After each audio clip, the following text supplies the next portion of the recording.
Hi, I'm Michelle Pilley, the Managing Director and Publisher of Hay House UK. I'm very excited today to be in discussion with Dr. Sharon Blackie, the author of the fantastic best-selling book If Women Rose Rooted. Today we're going to be discussing the new oracle that Sharon is creating for Hay House, but just to introduce her in a little more detail. She's an award-winning writer of fiction and non-fiction, and a psychologist who has specialised in neuroscience, narrative and mythology, and Celtic studies. She's an international best-selling author, and recent book Haggitudes has garnered fantastic reviews. Sharon offers workshops, seminars worldwide, in person and online. So I'm very excited today to be talking to Sharon about the Rooted Woman Oracle, this beautiful deck that she's created with illustrator Hannah Willow. So welcome Sharon.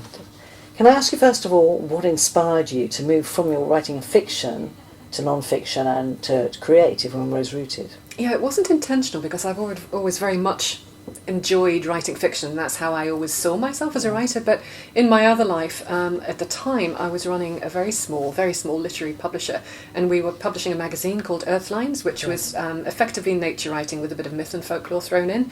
And I was doing quite a bit of place-related writing myself. And one day, an agent approached me and said, "Have you ever thought of writing a book?" And I hadn't thought of writing a non-fiction book about place and belonging, but of course at that point I did. And to cut a very long story short, it sort of transformed itself into If Women Rose Rooted. Yeah.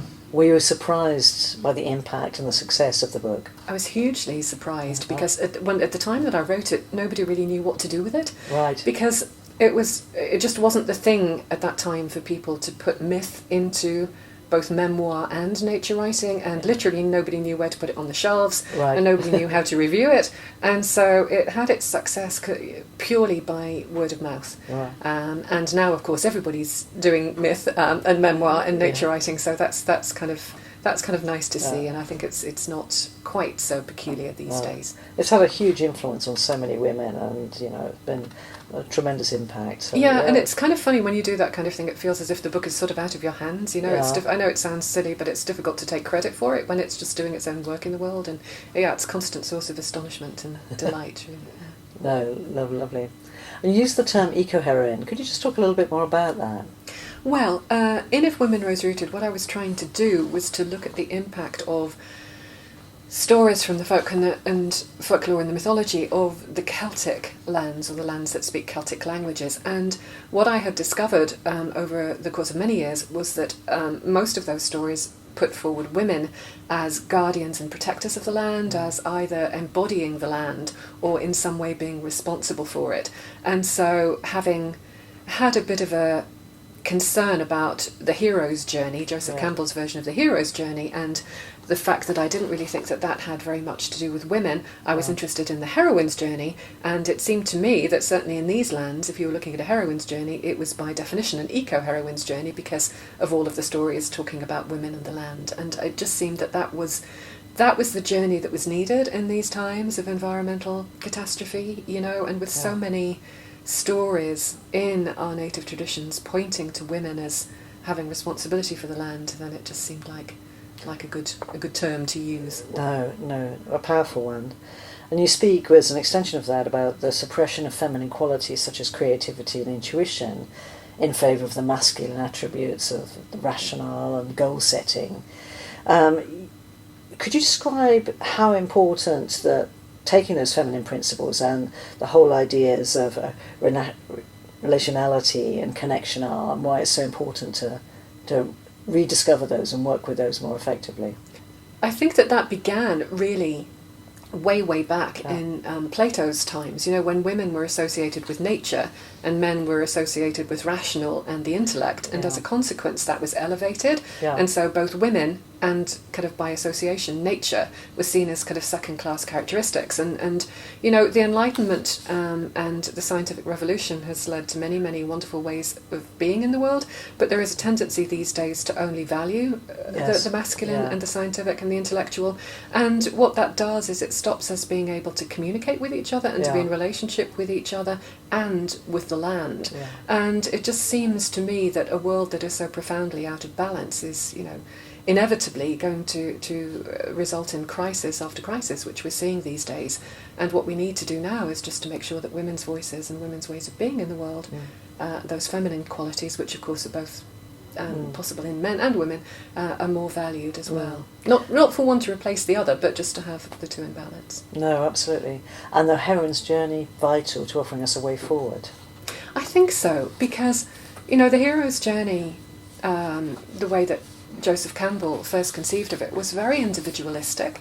It was pretty linear, there was a beginning and a middle and the end. Yeah. It was all about being better than everybody else. The hero is exceptional and coming back and saving the world. So Campbell talked a lot about characters like Jesus and Gandhi and what have you, which most people can't aspire to. And so that didn't seem to me actually to relate very much to most men's way of being in the world, let alone most women's way of being in the world. And so I think if we think about what a heroine's journey would look like, we bring in all of those qualities of community instead of individualism, and of not of exceptionalism, but of being one amongst many other people who can make an impact on the world. And do you perceive there's a call that we need to heed, particularly in these times? Yes, I think, the classic hero's journey begins with a call to adventure. Well, I wouldn't call it a call to adventure, because I think that kind of sets the scene for the kind of swashbuckling, dragon-slaying kind of palaver that we often, that people like Campbell often focus upon. Yeah. And I think really, if you look back at a lot of our old myths and fairy tales, that's not what they're about. And so the call in most fairy tales actually is a call to transformation, not a call to adventure. And all of these old myths and stories have transformation at their heart, and the ability to grow into a person with heart, rather than somebody who wins a beautiful gift and comes back and saves the world with it. Yes. It's just a different slant on what life is about, what life is for. Yeah. And I think you've really conveyed that in the creation of the oracle that you've created for us, which is so wonderful. Did you see? You're talking about the imagery and choosing Hannah Willow.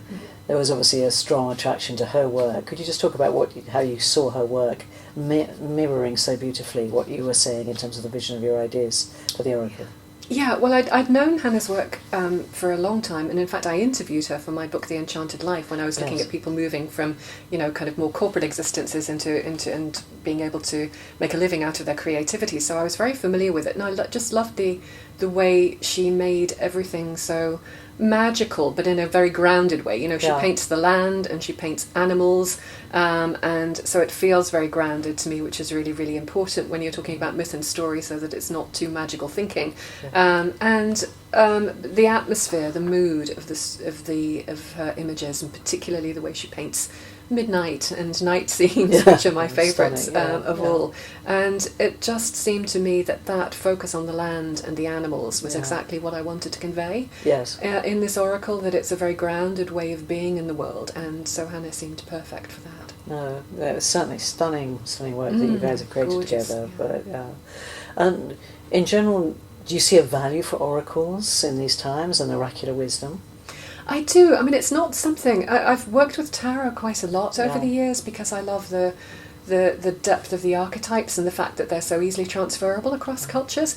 I've not worked so much with oracle decks, but I loved the freedom to interpret the images in a way that you might be a little bit more confined with tarot. Yes. So for me it was very much about being able to deepen some of the ideas and expand on the ideas that were in If Women Rose Rooted, so that it's very different. It's based in some way on the book, but it's very different because it's much more, it has many more images in it, it has many more archetypes in it, and there was just a freedom to kind of play in creating the deck, and I think that's probably the beauty of being able to use it as well, that it's not quite so constrained, and you can kind of work with the imagery on the cards and the words in any way that you want to, rather than feeling that you've got to use it in a particular way, as is so often the case with tarot.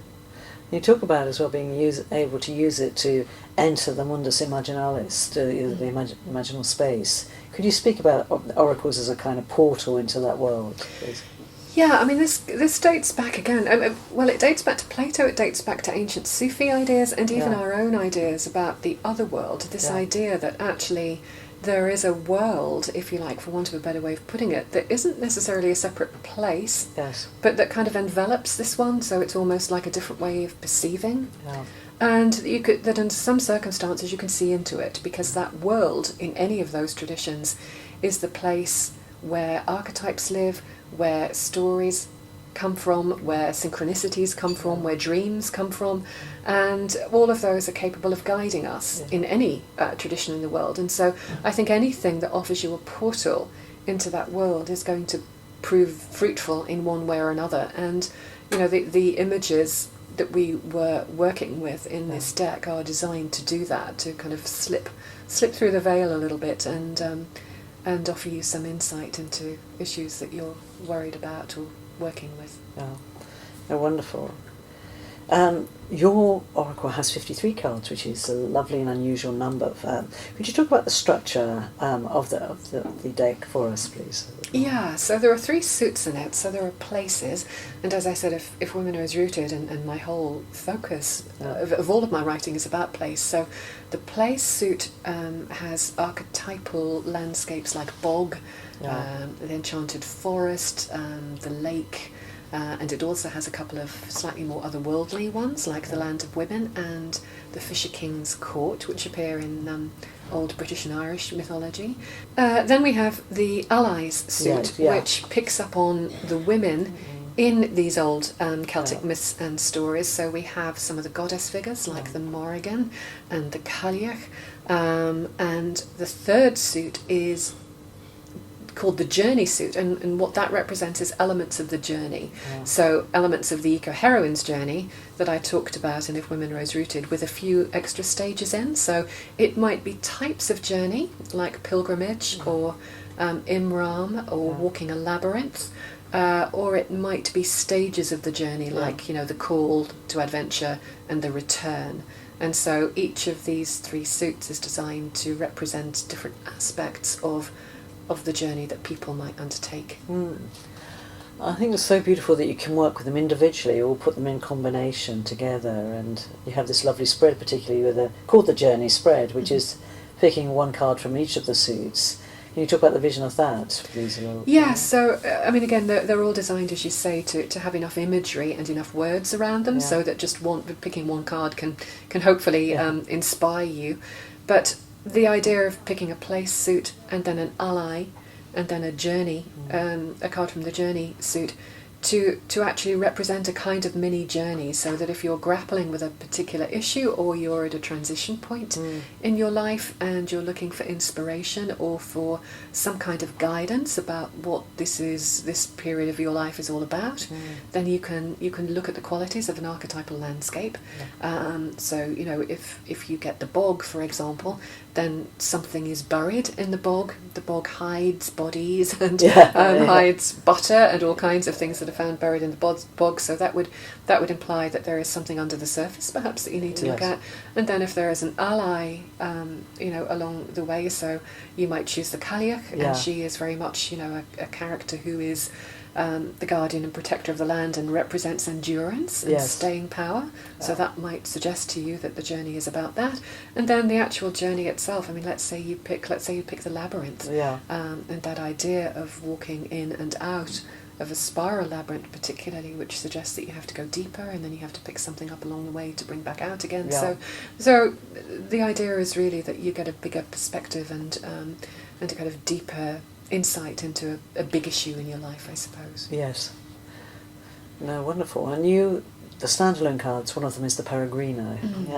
Could you speak a little bit about Peregrino? You open with a beautiful poem about the Peregrino, which I really love. Thank you. Yeah, that she represents the person standing there waiting to go on the journey. And Peregrino, because the name relates to the Peregrini, who, particularly in the Irish tradition, were people who would go on a journey for religious reasons. It was from the Christian tradition predominantly, but they would just set out. So, for example, they would go on a boat, and they just set out to sea and see where God take them, Right. took them, Yeah. see where the divine kind of led Yeah. them. And I liked that idea that there wasn't, for the Peregrina, there isn't a fixed path. Yes. There isn't even a fixed point to the journey. Yeah. But it's just this sense of, okay, something needs to shift, I'm open, Yeah. guide me. And it just seemed that that was the perfect image for this deck, Yes. which is very much about being open to whatever comes to you, Yeah. you know, whatever your imagination, wherever your imagination leads you. Yeah. No, wonderful. And you talk as well very strongly as talking about the imagination, being able to work with the Jungian concept of the active imagination and dream work in the deck, and you see the oracle as tools for being able to do that effectively. So Yes, because again, the cards, the imagery on the cards are designed to be really thought about. yes, You know, they are archetypal imagery in lots of ways, so they're intended to take you very deeply into a particular idea. And one of the best ways that I have found of working with images is to use this kind of active imagination technique, which is basically effectively to put yourself in a very deep state of relaxation, so that you're not kind of half asleep, but you're relaxed, but at the same time alert and very focused. And then to bring an image, say the card, the image of the card, into your mind and just literally wait for something to shift. Yeah. So it's not like a guided visualization in the way that you're directed, you know, you go down this particular path and then you meet this person and then you ask them this question.